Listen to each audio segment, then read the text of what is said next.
EVO 2019's lineup was just revealed, and Super Smash Bros. Melee isn't on it. EVO is the premier fighting game tournament of the past decade and a half. It's the big event every year for fighting games, and since 2013, Super Smash Bros. Melee has been a consistent staple. It debuted at EVO in 2007, but then Super Smash Bros. Brawl came out, and Melee missed the next 5 years of tournaments, even though Brawl sucks. Yeah, I said it. I'm brave. The Brawl tournament was so bad due to the rule set turning on items, which is fucking sacrilegious in a tournament setting if you know anything about Smash, that after 2008, no Smash game was featured until 2013 brought Smash for Wii U, as well as Melee back as a fan favorite vote. Melee got 7 years of EVO tournaments and lasted 17 years after its December 2001 release date. That's a pretty damn good run.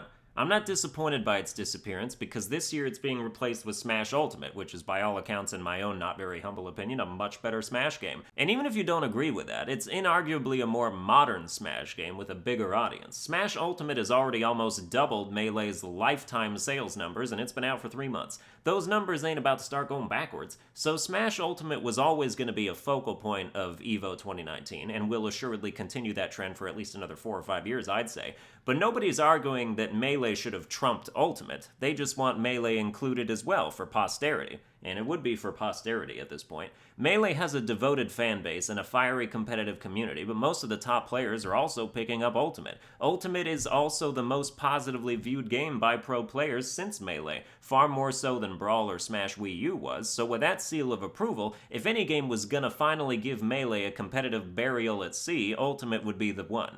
But many people ask, does it have to go?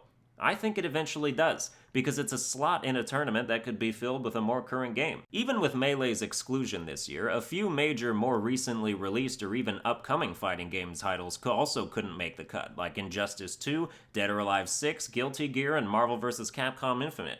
EVO's entire lineup is Smash Ultimate, Dragon Ball FighterZ, Mortal Kombat 11, Soul Calibur 6, BlazBlue Cross Tag Battle, Tekken 7, Street Fighter 5, Samurai Showdown, and something called Under Night in Birth, whatever the fuck that is.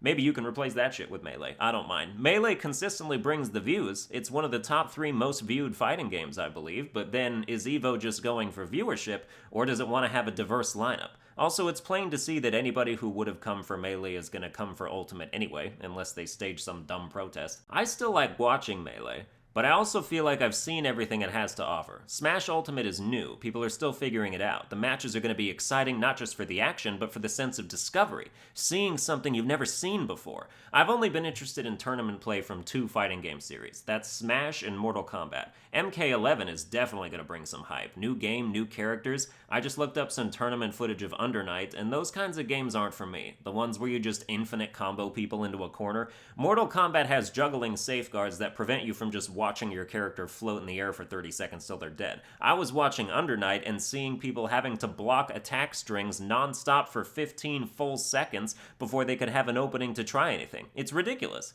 I wanted to get into Dragon Ball FighterZ when it came out, but I just had the same problem. It's like you watch someone land the start of an inescapable combo, and then your brain just hits pause for 20 seconds while you wait for them to complete it. Smash has combos, but true combos are rarely more than 2 or 3 hits at a time. It's like you get a grab, you throw, then you jump after them for 1 guaranteed hit, and from then on you just have to read correctly. Otherwise, the opponent is in full control over whether they get bodied or not, and they have no shortage of chances to turn the tables. With other games, it's like, this character has 30% health left. He just got hit with a certain combo starter, and now we know he's dead. And Mortal Kombat X could be like that too, but it required energy commitment. You had to have those bars of meter to spend, and your opponent had to have none left to break out. It was more situational. You had to already be in an advantageous situation that you created.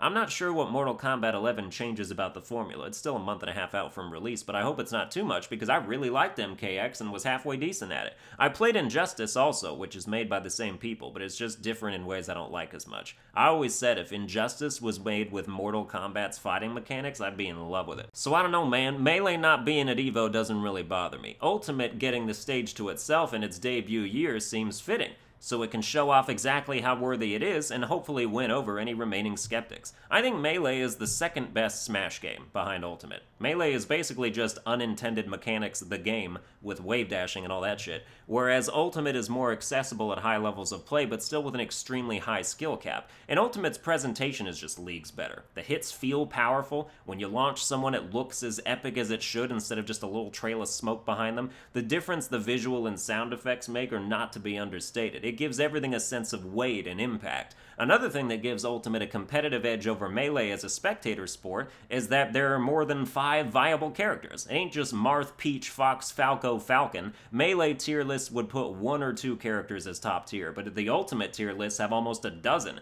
And since patches and nerfs and buffs are routine, it's never going to be a stagnant game where the champion character is forever decided. Ultimate has more characters, and more importantly, more of those characters are good, or at least usable. You're going to see your Wolfs and your Ikes and your Olimars and your Peaches, but you're going to see a whole lot more too. Smash Ultimate should carry the torch from now on, until the next game comes out and it's time to pass it again.